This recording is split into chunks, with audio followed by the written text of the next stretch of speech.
శ్రీమాత్రే నమః. అందరికీ నమస్కారం అండి.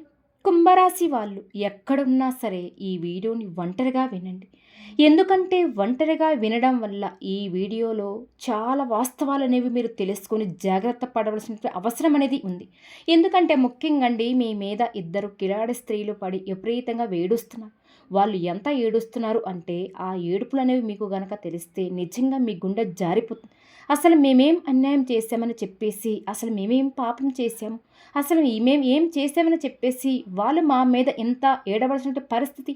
మేము వాళ్ళకి ఏం చేశాము? అసలు మాకేంటి ఈ కర్మ అని చెప్పేసి మీరు చాలా బాధపడతారు.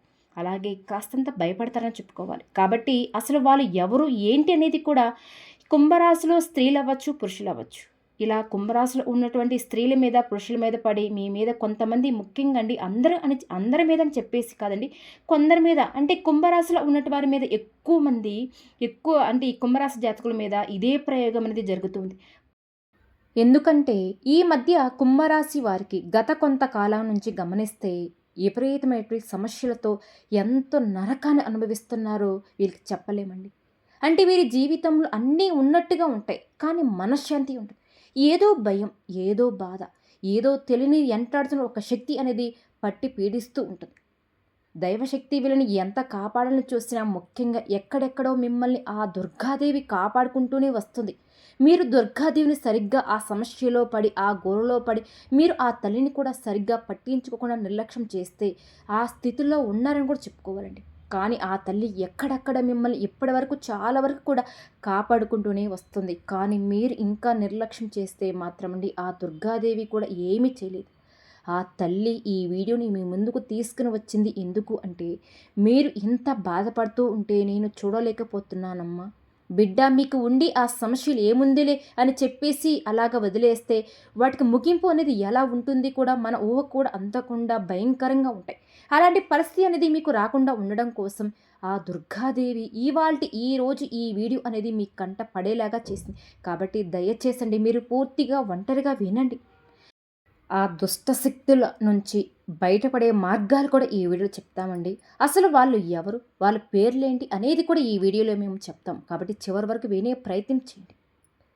అలాగే ఈ వీడియోకి ఒక చిన్న లైక్ ఇవ్వడం వల్ల మరికొంతమంది కుంభరాశి వారికి ఈ వీడియో అనేది రీచ్ అవుతుంది. ఇక మనం చూస్తే కనుక వీరిని రాశి చక్రంలో 11వ రాశి. ఈ రాశికి అధిపతి శని భగవానుడు. కుంభరాశి వారు వ్యక్తిగతంగా చాలా అంటే చాలా మంచివారు. ఏదైనా సరే వీరి మనస్తత్వం ఎలా ఉంటుంది అంటే చాలా వరకు కూడా అమాయకత్వం, చిన్నపిల్లలు మనస్తత్వం గడుచుగా, అంటే వీళ్ళు చూడడానికి చాలా ధైర్యంగా ఉంటారు. ఏదైనా సరే చాలా నిదానంగా, నిమ్మలంగా, పద్ధతిగా, భయం భక్తులతో, మంచి మర్యాదలతోటి పెరిగినటువంటి వ్యక్తులే ఈ కుంభరాశి వారు. వీళ్ళు చిన్న వయసు నుంచి కూడా అండి ఎన్నో రకాల బాల్యం నుండి కూడా ఎన్నో రకాల బాధలు అనేవి పడ్డారు. ఏ మనిషినైనా సరే, ఏ బంధానైనా సరే ఒక్కసారి మనం అనుకుంటే వాళ్ళ కోసం ఎంత కష్టమైనా చేయడానికి సిద్ధపడతాం. వాళ్ళని వదిలిపెట్టాం, ప్రాణంగా ప్రేమిస్తాం. వీరు చేస్తున్నట్టు భార్య కావచ్చు, లేదా భర్త కావచ్చు, ఇలా ఆడవాళ్ళు కావచ్చు, మగవాళ్ళు కావచ్చు, ఎవరైనా సరేనండి. మితిమింగా ప్రేమించినటువంటి వ్యక్తులు అయితే వీళ్ళని మాత్రం ఎదుటి వాళ్ళు ఎప్పుడు కూడా చూడలేరు. ఎప్పుడు వీళ్ళ మీద ఒక దృష్టి, ఒక కన్ను అనేది వేసి ఉంచుతారనమాట. ఎందుకంటే ఈ కుంభరాశి వారిని మనం చూసినట్లయితే స్త్రీలు కావచ్చు, పురుషులు కావచ్చు, చాలా చక్కగా ఉంటారు. అందమే వీరికి శాపమని చెప్పుకోవచ్చు కూడా ఇక్కడ మనం మాట్లాడుకోవాలి ప్రత్యేకంగా. ఎందుకంటే కొంతమందికి అందం ఒక వరంగా మారుతుంది. కానీ కొంతమందికి జీవితంలో మాత్రం ఈ అందం అనేది కూడా కొంతగా శాపంగా మారుతూ ఉంటుందని కూడా చెప్పుకోవాలి. అలాగే ఈ కుంభరాశి వారిలో ఉన్నటువంటి కొంతమంది మీద వీరి యొక్క అందమే శాపమని, వీళ్ళు అందంగా ఉండడం వల్ల నలుగురిలో అంటే ఒక ఫంక్షన్‌లోకి వెళ్ళినా సరే, లేకపోతే వీరి బంధువుల్లో కావచ్చు, ఇలా ఎప్పుడైనా సరే అత్తగారి తరపున కావచ్చండి, లేకపోతే ఎవరికైనా తెలిసిన బంధువులు, చుట్టాలు కావచ్చు. ఇలా వెళ్ళినప్పుడు ఏంటంటే ఏదైనా ఫంక్షన్‌ల రూపంలో నలుగురికి వెళ్ళినప్పుడు వాళ్ళేంటంటే వీళ్ళ మీద పడి వేడుస్తూ ఉంటారు. వీళ్ళేంటంటే ఒక ప్రత్యేక దృష్టి వీళ్ళ మీద ఆటోమేటిక్‌గా పడిపోతూ ఉంటుంది. ఇంత చక్కగా ఉంటారు, ఇంత బాగున్నారు, మనమే ఎందుకు ఇలా ఉన్నాము? వీళ్ళేంటి ఇంత చక్కగా ఉంటున్నారు? రోజుకు రోజుకి చిన్నవాళ్ళలాగా తయారవుతున్నారేంటి? ఆడవాళ్ళైతే మరీ చిన్న పిల్లల్లాగా తయారవుతున్నారు. పిల్లల కన్నా కూడా వీళ్ళే బాగుంటున్నారని చెప్పేసి వీళ్ళ మీద, ఆడవాళ్ళ మీద కావచ్చు, మగవాళ్ళ మీద కూడా కావచ్చు, ఒక ప్రత్యేకమైన దృష్టి జనాల మీద పడింది. అలా కళ్ళల్లో నిప్పులు పోసుకుంటూ ఉన్నారు. వీళ్ళని చూసి అలా వీళ్ళు చక్కదనంగా దగ్గర నుంచి కూడా వీళ్ళకి ఈ బాధలు, ఈ కష్టాలనేవి కూడా మొదలయ్యని చెప్పుకోవచ్చు. అంటే ఒక నరదిష్టలాగా ఏర్పడింది. నరుడు దిష్టికి నలరాయిగా పగిలిపోతున్న సామెత వినే ఉంటారు. అలాంటిది మనం ఎవరెవరికి దిష్టి నుంచి ఆపుకోలేం కదండీ! ఎవరి మనసులో ఎంత క్రూరత్వం ఉంటుందో మనకు తెలీదు. ఒకసారి మీరు ఆలోచించండి. అది పుట్టుకతో వచ్చినట్టి అందాన్ని మనం మార్చుకోలేం. మనసులో దానికి తగ్గట్టుగా మనసు నిర్మలంగా, ప్రశాంతంగా ఉన్నప్పుడు ఆ అందం అనేది రెట్టింపు అవుతుంది. ఎందుకంటే ఎదుటి వాళ్ళకి కుళ్ళు, కుతంత్రాలు, జనాల మీద పడి ఏడవడం, ఎవరైనా పచ్చగా ఉంటే చూడలేకపోవడం ఇలాంటివన్నీ బుద్ధులు వీరికి లేవు కాబట్టి వీళ్ళు మనసు అనేది చాలా అందంగా, చక్కగా ఉంటుంది. ఇల్లు, మనసులు కూడా పైకి చాలా చక్కగా కళకళలాడుతూ కనిపిస్తూ ఉంటారండి. కానీ జనం అందరూ వీరికి లాగా ఉండరు. వీళ్ళని చూడలేకపోతున్నారు కూడా. 2 కళ్ళు పెట్టుకొని ఈ కుంభరాశి వారిని చూడలేక ఏం చేయాలో అర్థం కాక వీళ్ళ మీద పడి ఒకటే వేడుపులు. ఆ నరదిష్టి వల్ల వీళ్ళు ఎంత నరకాన్ని అనుభవిస్తున్నది అది వీరికి మాత్రమే తెలుసు.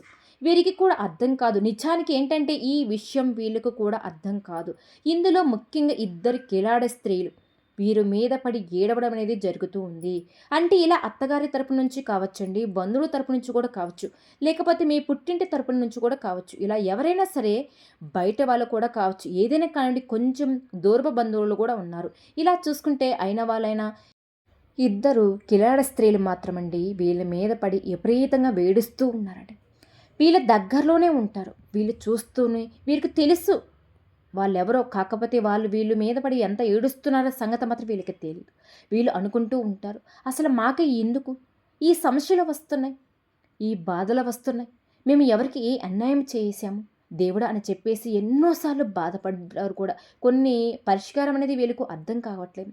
ఏంటంటే ఒక సమస్య తీరక ముందే ఇంకొక సమస్య వీళ్ళకి ముందుకు వస్తూ ఉంటుంది. ఒక సమస్యకు పరిష్కారం ఇంకా ఆ సమస్య అక్కడే ఉంటుంది. మళ్ళీ ఇంకొకటి ఇలా 4 దిక్కుల నుంచి వీళ్ళకి సమస్యను నెత్తి మీద పడి అసలు అందులో నుంచి ఎలా బయటపడాలో అర్థం కాక ఎవరికి చెప్పుకోలేక వీళ్ళల్లో వీళ్ళే ఉంచుకోలేక అక్కడే ఏంటంటే ఒక విధంగా ఎంతో నరక బాధను అనుభవిస్తూ ఉన్నారు. వీళ్ళ పడే మానసిక సంఘర్షణ అనేది చాలా వరకు కూడా నరకం అనేది మింగేస్తుంది అనమాట. కన్నీళ్ళు అనేవి బయటికి రావటం లేదు. కానీ లోపల మాత్రం ఎంతవరకు చూస్తున్నారనేది వీరికి మనసుకు మాత్రమే తెలుసు. పైన ఉన్నటువంటి ఆ భగవంతుడికి కూడా తెలుసండి. అలాగే వీళ్ళకి చాలా వరకు కూడా ఎంతోమంది బంధువులు బలగమని చెప్పుకోవడానికి మాత్రమే ఉన్నారండి. అంటే వీరికి సమస్య వచ్చినప్పుడు ఎవ్వరు కూడా దగ్గరికి రారండి. పరిష్కారం అనేది ఎవరు కూడా చేయరు. ఎవరి బాధలు వాళ్ళే పడవలసిందే, ఎవరి బరువులు వాళ్ళే మొయ్యాల్సిందే. ఎలాగైతే సహాయం అనేది మనకేంటికి వాళ్ళ నుంచి దొరికదే, అలాగే ఒక సమస్య ఏదైతే ఉంటుందో దానికి పరిష్కారం అనేది కూడా ఈ రోజుల్లో దొరకట్లేదండి. ఎంతటా అంటే అంతవరకే. కానీ బంధువులు చెప్పుకోవడానికి బంధువులు మాకు వీళ్ళు ఉన్నారు, చుట్టాలు ఉన్నారు, చిన్నమ్మలు ఉన్నారు, పెద్దమ్మలు ఉన్నారు, బాబాయిలు ఇలా అంటే అత్తవాళ్ళు ఇలా కుటుంబ సభ్యులు అందరూ ఉన్నారు. కానీ ఏమి లాభమండి? కష్టాల్లో ఉన్నప్పుడు మన దగ్గరికి వచ్చి మాట సహాయం ఇచ్చేవాళ్ళు కూడా లేరు. వీళ్ళందరూ చెప్పుకోవడానికి సహాయం చేసే మనసు అనేది ఎక్కడ కొంతమందికి మాత్రం ఉండదు కూడా. అది మనం వీళ్ళ మీద లెక్క పెట్టుకోవచ్చు. ఈ రోజులో మనకంటే వచ్చిన మన వాళ్ళకు మనం సహాయం చేయకపోతే ఎవరు చేస్తారని చెప్పేసి ఈ రోజుల్లో 100లో వచ్చేటికి ఒక్క 10 మందికి 20 మందికి అలా ప్రేమగా ఉన్నవాళ్ళు ఉంటారేమో కానీ మిగిలిన 80% మందికి కూడా స్వార్థంతో ఉంటున్నారండి.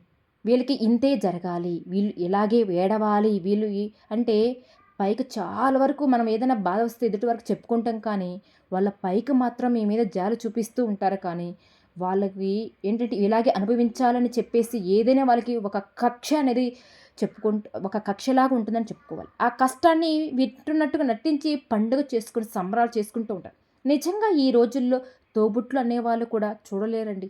మా అక్క బంధువులకు, లేకపోతే మా చెల్లెలు బంధువులు, ఇలా మా అన్న వాళ్ళు ఎవరైనా సరే, మా తమ్ముడు బ్రతుకుతున్నా కానీ మిమ్మల్ని అడగటం లేదు. వాళ్ళు బ్రతికేందో వాళ్ళు బ్రతుకుతున్నారు.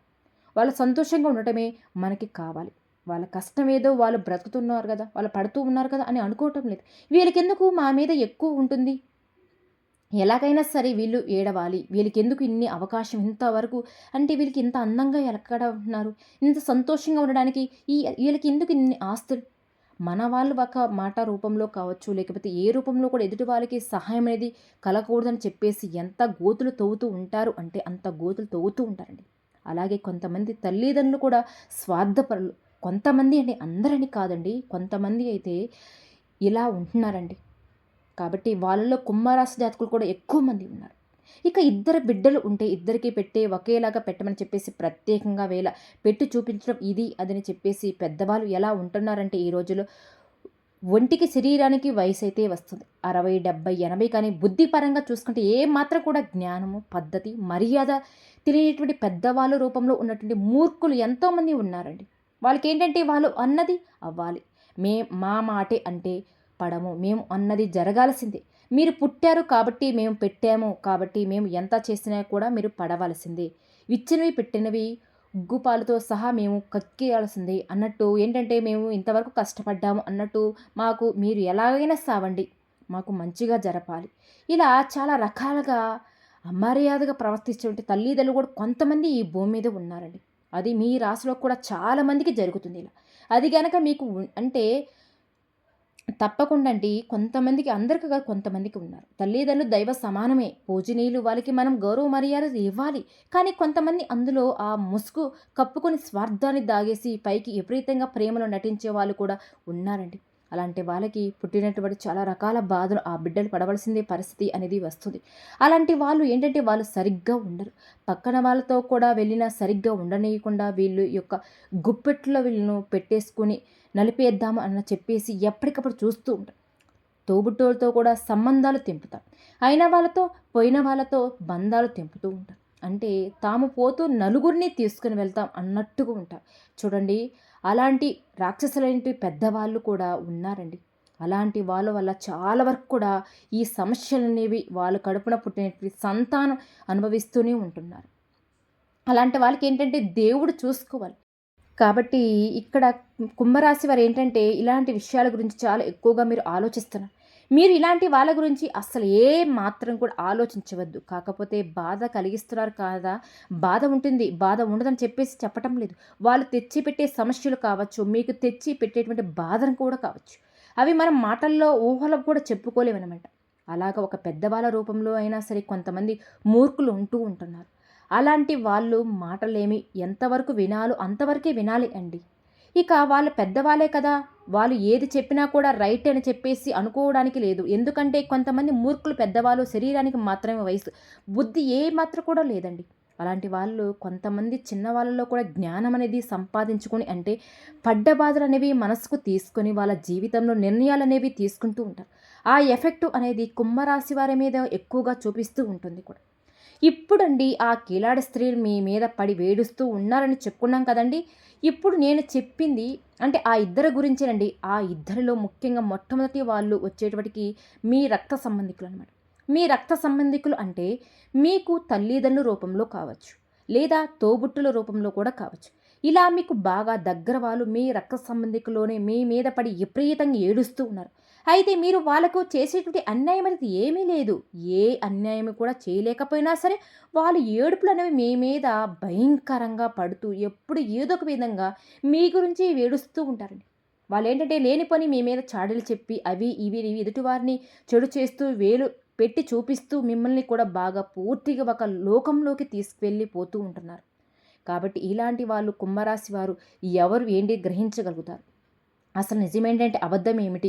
ఎవరు మన వాళ్ళని చెప్పేసి గ్రహించగలిగినా కూడా ఒక్కొక్కసారి పప్పులో కాలేస్తూ ఉంటారు. పొరపాట్లని ప్రతి ఒక్కరు చేస్తూ ఉంటారు. అలాగే ఈ కిలాడ స్త్రీలు ఎవరైతే ఉన్నారో ముఖ్యంగా ఈ రక్త సంబంధికుల వాళ్ళు ఒక రకంగా మీ జీవితం ఇలా సర్వనాశనం అయిపోవడానికి, మీరు ఇన్ని రకాల బాధలు పడడానికి కారణం కూడా ఈ బంధమే. అంటే మీ యొక్క రక్త సంబంధికులు వాళ్ళు మీకు చేసినటువంటి వాళ్ళే ఇవాళ రోజున మీ జీవితం అనేది నరకంగా మారిపోయిందనమాట. ఏదైనా మాట్లాడితే మళ్ళీ ఎక్కడ బాధపడి వస్తుందో అని చెప్పేసి 4 మాటలు అడిగేద్దాం, కడిగేద్దామని ఉన్నా కూడా వాళ్ళేంటంటే మీలో మీరే నరకం అనుభవిస్తూ ఉంటున్నారు. కానీ మీ బాధలకు మాత్రం కారణం మీ రక్త సంబంధికులలో, అది తల్లిదండ్రులో లేకపోతే తోబుట్లలో లేకపోతే మీకు బాగా దగ్గర వాళ్ళు అన్నది మీకు అర్థమవుతుందండి. అది మీరు అంచనా వేసుకోండి. తోబుట్టులు అయితే అంతగా చేయడానికి అవకాశం అనేది ఉండవు. వాళ్ళు కాకపోతే ఒక మాట అంటారు. కానీ మీ జీవితం నాశనం చేసి అంత తోబుట్టులు అలా ఉండరు. ఎందుకంటే మీ వాళ్ళు మీరు ఒక వయసు కలిగినట్టు వాళ్ళు. కాబట్టి వాళ్ళకు అంతగా మీ జీవితాలు పాడజేయవలసిన అవగాహన అనేది ఉండదు. వాళ్ళు మీ మీద పడి ఏడవాల్సి వచ్చిన అవసరం కూడా ఉండవు. కాబట్టి అది తల్లిదండ్రుల దగ్గర ఎక్కువ మైనస్ అనేది మీకు జరుగుతూ ఉంటుంది. అది మీరు గ్రహించగలిగినట్లయితే కుంభరాశి జాతకులు మీకే అర్థమవుతుంది. కాకపోతే రక్త సంబంధికులలో అన్న విషయం కోసం ఇక్కడ నేను ఇలా తల్లిదండ్రులు, తోబుట్టులు అని మీ దగ్గరకు చెప్పడం అనేది మీకు జరుగుతుంది. కాబట్టి తల్లిదండ్రులు ఎందుకు చేస్తారు అన్న సందేహం కూడా మీకు రావచ్చు. తల్లిదండ్రులు ఎందుకు చేస్తారండి అందరూ అని చెప్పేసి మనం ఇక్కడ అనటం లేదు. 100లో 90 మంది 90% అండి తల్లిదండ్రులు దేవతామూర్తులు ఉన్నారు. దేవతలు, దేవత, తల్లిదండ్రులు అంటే దేవుళ్ళు అన్ని చోట ఉండలేకపోయినా కొంతమంది ప్రాణం కంటే ఎక్కువ చూసుకుంటూ ఉంటారు. తల్లితో, తండ్రితో పెడుతూ ఉంటాడు. కానీ వాళ్ళలో 10 మంది ఉన్నారండి స్వార్థపరులు, నీచులండి. ఇలాంటి పొరపాట్లనేవి జరుగుతూ ఉన్నాయి. వాళ్ళ వల్ల ఈ బిడ్డల జీవితాలు ఇలా నరకంగా మారుతూ ఉంటుంది. కాబట్టి అది మీ జీవితంలో కూడా ఉందో లేదని మీరు ఒక్కసారి చూసుకోండి. చాలామంది నాతో చెప్తూ ఉంటారండి, నిజంగానే మా అమ్మ నాన్నల వల్ల కూడా మేము కొన్ని విధాలుగా ఇబ్బంది పడిపోతూ ఉన్నాం. మా అమ్మ అర్థం చేసుకోదు. మా అమ్మ ఎంతోగా బాధ పెడుతూ ఉంది. మా అమ్మ ఎన్ని మాటలు అంటుంది అని చెప్పేసి కొంతమంది మాకు అంటే కొన్ని విషయాల్లో మాకు కామెంట్ చేస్తూ ఉంటారు. కాబట్టి ఇక్కడ మీ మాట అనేది చెప్పడం అనేది జరుగుతుంది. కాబట్టి ఇలా మీ జీవితంలో కూడా బాధ ఉంటే తప్పకుండా అండి కామెంట్ బాక్స్‌లో కామెంట్ చేయండి. కానీ వాళ్ళు మీరు వాళ్ళని ఏమనవద్దు. ఎందుకంటే ఎంతైనా ఏది చేసినా కూడా తల్లిదండ్రులు కాబట్టి వాళ్ళతో మీరు ఏమీ గొడవలు పెట్టుకోవద్దు.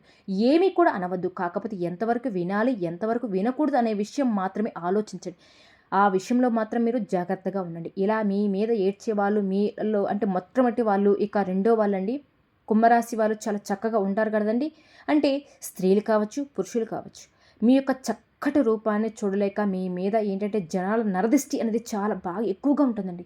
మీరేంటంటే కాస్త తిండి సమయానికి తినడము, సమయానికి కంటి నిండా నిద్రపోవడము, మనసుని ప్రశాంతంగా ఉంచుకోవడం, మౌనంగా ఉండడం. ఎందుకులే వాళ్ళ కర్మ వాళ్ళు అనుభవిస్తారని చెప్పేసి మీరు ఎవరిని కూడా ఏమి ఇవ్వరు. అందామని అనుకుంటారు కూడా మీ మనసులో అనుకుంటూ ఉంటారు కానీ అనరు. ఎందుకంటే అది మీ సంస్కారం అనేది మీ నోరును నొక్కిస్తూ ఉంటుంది. అలాగా మీరు కాస్త మీ ఆరోగ్యం మీద శ్రద్ధ అంటే మగవాళ్ళు అయితే జిమ్ముకి వెళ్ళడం, మంచి హెల్త్ ఫుడ్ తీసుకోవడం, ఫ్రూట్స్ తినడం, వెజిటేబుల్స్ తినడం, చక్కగా డైట్ మెయింటైన్ చేసుకోవడం కావచ్చు, యోగా చేసుకోవడం, మెడిటేషన్ చేసుకోవడం ఇలా ఆరోగ్యం మీద ఎక్కువగా దృష్టి ఉండేసరికి చక్కగా బాగుంటారు. ఇక వీళ్ళు ఒక మధ్య వయసు వచ్చిన తర్వాత అండి కుంభరాశి వారు చక్కగా ఉంటారండి. అలా వీళ్ళ చక్కదనాన్ని చూడలేక జనాలు ఏడుపులు అనేవి వీరి మీద విపరీతంగా వేడిపడ్డాయి. దానివల్ల మీకు చాలా ఇబ్బందులు వస్తున్నాయండి. ఇవి అన్నీ మీకు అంటే వినడానికి వింతగా ఉన్నా ఇవే నిజమండి. పుట్టింటి తరపున వాళ్ళు వేడుస్తున్నారు. ఇంతకుముందు మనం చెప్పుకున్నాం కదండీ! ఇప్పుడు వేడ్చే వాళ్ళు మాత్రం అత్తగారింటి తరపున వాళ్ళండి.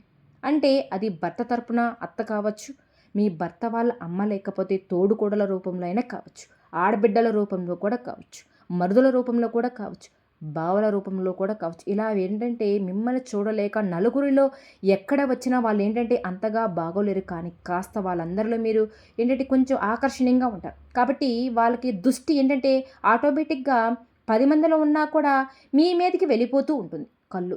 ఎలా తప్పించుకోవాలో కూడా అది మీకు అర్థం కావటం లేదు.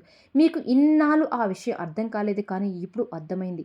ఏం చేయాలి? ఏం చెయ్యాలో కూడా తెలియని పరిస్థితి అయిపోయింది. అలా మీ చక్కదనాన్ని, మీ అందమే మీకు శాపంగా మారిందని చెప్పడం జరిగింది. అలా ప్రత్యేకంగా అండి ఈ అత్తగారింటి తరపున వాళ్ళు మీ మీద చాలా పడి మిమ్మల్ని కళ్ళతో చూడలేకపోతున్నారండి కుంభరాశి వారు. మీకు అంటే ఇరుగు పొరుగు వాళ్ళు ఏంటంటే కొంతమంది గర్వం మీకు అహంకారం ఉంది అని చెప్పేసి మీ మీద చాలా నిందలు వేసి మిమ్మల్ని అయిన వాళ్ళు చెడుగా ప్రచారం చేసి మిమ్మల్ని చాలా ఇబ్బంది పెడుతూ ఉంటున్నారండి. కాబట్టి మీరేంటంటే అలాంటి వాళ్ళతో కాస్తంత దూరంగా ఉండండి.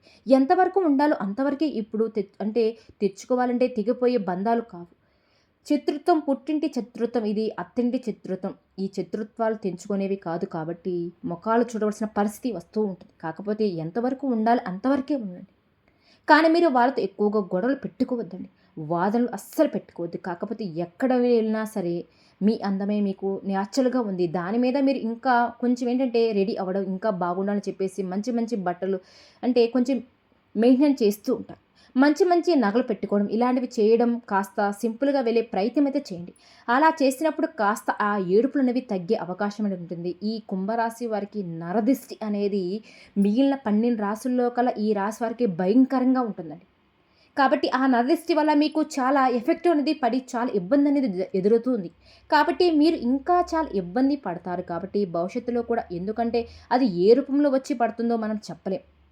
కాబట్టి అంటే వెయ్యిగా ఒక రాయి తగిలినట్టు ఏడవగా కొన్ని మాటలు తగిలి చాలా ఇబ్బందులు పడుతూ ఉంటున్నారండి. ఇప్పుడు కొంతమంది శ్రద్ధ ఉన్న వాళ్ళండి ఏదైనా కోపాల ఆవేశంలో ఒక మాట అనుకున్నా అలాంటివి జరగవు. కానీ కొంతమంది మూర్ఖులు ఏదైనా అన్నప్పుడు మాత్రం కొన్ని ఇబ్బందులనేవి ఎదురవుతూ ఉంటాయి. కాబట్టి మీరు ఆ విషయంలో జాగ్రత్త అనేది తప్పనిసరిగా తీసుకోవాలి. మీరేం చేస్తారని అంటే మంగళవారం రోజున దుర్గాదేవి గుడికి వెళ్ళి అక్కడ ఆ తల్లికి చక్కగా పసుపు, కుంకుమలు, పువ్వులు, గాజులు సమర్పించి చక్కగా కాసేపు గుడిలో ప్రశాంతంగా కూర్చొని రండి. మీ యొక్క పేరు, గోత్రనామాలు చెప్పుకొని చక్కగా పూజ చేసుకొని పంతులు గారి దగ్గరికి వెళ్ళి ఆశీర్వాదం తీసుకోండి. అమ్మవారి దగ్గరికి వెళుతూ ఉండండి. అమ్మవారికి పసుపు, కుంకుమలు, పువ్వులు, గాజులు సమర్పిస్తూ ఉండండి. అంటే సమర్పిస్తూ అమ్మవారిని మనసులో తలుచుకుంటూ ఉండండి. అమ్మ దుర్గామాత మిమ్మల్ని కాపాడడమే మాకు నువ్వు నీ ధైర్యము ప్రసాదించమ్మా. ఇలాంటి దుష్ట శక్తి నుంచి మమ్మల్ని కాపాడు తల్లి అని మీకు చేతనంత వరకు అమ్మవారిని దేవత ఆరాధన చేసుకుంటూ ఉండండి. మంగళవారం కావచ్చు, ఆదివారం కూడా కావచ్చు. మీకు వీలు కుదిరినప్పుడల్లా సరేనండి అమ్మవారికి నిమ్మకాయల దండను సమర్పించండి.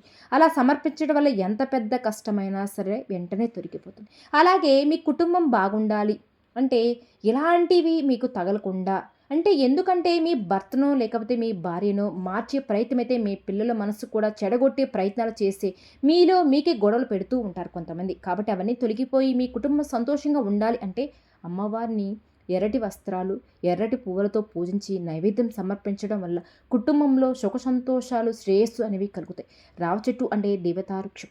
కాబట్టి మీ చేతులతో ఒక రావి చెట్టును అంటే ఒక రావి చెట్టును ఎక్కడైనా సరే ఒక మొక్కను నాటండి.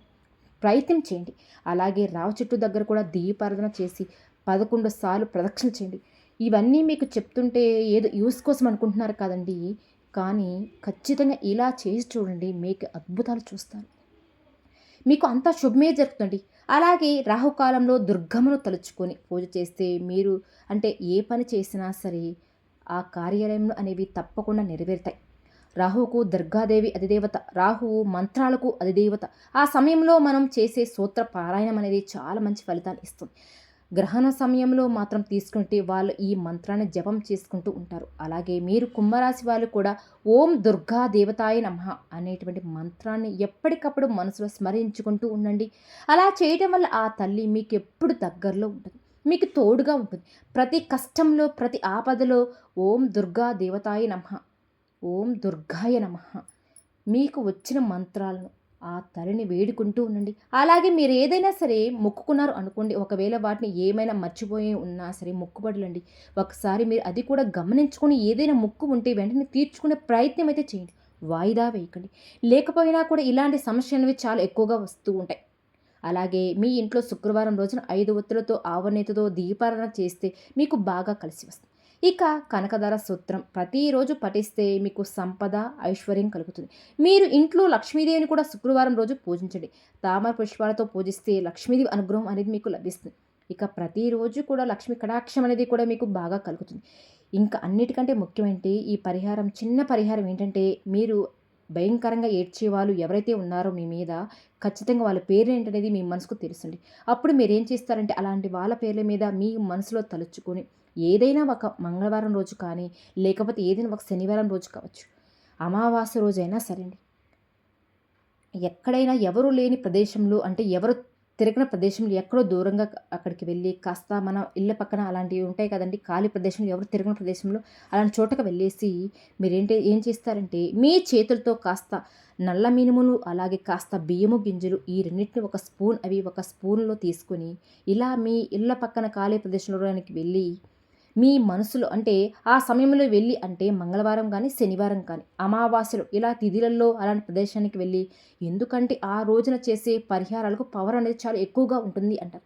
జనము చూడకూడదు. జనం చూస్తే ఏంటంటే ఉపయోగం అనేది ఉండదు. ఎందుకంటే ఇవి తాంత్రిక పరిహారం కాబట్టి అలా బాగా ఇబ్బంది పెడుతూ ఉన్నారు వాళ్ళు. వాళ్ళ వల్ల మాకు చాలా నష్టం అనేది జరుగుతూ ఉంది. కాబట్టి వాళ్ళు పేరు చెప్పుకొని కాస్త మట్టిని గొయ్యిలాగా తీసేసి చేత్తో కొంచెం పక్కకి అలా వేసేసి ఆ శత్రువు పేరు చెప్పుకుంటూ ఆ నల్ల మినుములు అలాగే ఆ బియ్యపు గింజలను ఆ మట్టి లోపలగా గుంటలో వేసేసి మళ్ళీ దాని మీద మట్టి కంపేసి దాని మీద ఒక నిమ్మకాయ పెట్టేసి వెనక్కి తిరిగి చూడకుండా ఇంటికి వచ్చేయండి. ఇక కాళ్ళు కడుక్కొని లోపలికి వెళ్ళండి. ఇలా చేస్తే ఎంతోమంది శత్రువులు మీ మీద ఎన్ని ఏడుపులు వేడ్చినా వాళ్ళు ఎన్ని ప్రయోగాలు చేసినా ఏమీ కూడా మిమ్మల్ని ఎలాంటి నష్టం అనేది కలగదండి. కాబట్టి ఖచ్చితంగా ఈ పరిహారం అనేది మీరు చేసుకోండి. ఇలా చేయడం వల్ల మీకు చెడు అంతా పోతుంది. మానసిక సమస్యలు, మానసిక ఒత్తిడి, అనారోగ్య సమస్యలు, కుటుంబంలో కలహాలు, గొడవలు, ఆర్థిక సమస్యలు, అప్పుల బాధలు వీటన్నిటి నుంచి విముక్తి అనేది వస్తుంది. వీటన్నిటి కారణం ఏంటంటే ఇంతకుముందు మనం చెప్పుకున్నట్టు శత్రువులేనండి. శత్రువులతో జాగ్రత్తగా ఉండండి. ఈ పరిహారం చేస్తే వాళ్ళు మిమ్మల్ని ఏమీ కూడా చేయలేరు. అలాగే మనం చెప్పిన జాగ్రత్తలు కూడా తీసుకోండి. ఈ వీడియో గనుక మీకు నచ్చినట్టయితే ప్లీజ్ లైక్ చేసి మన ఛానల్ కూడా సబ్స్క్రైబ్ చేసుకోండి.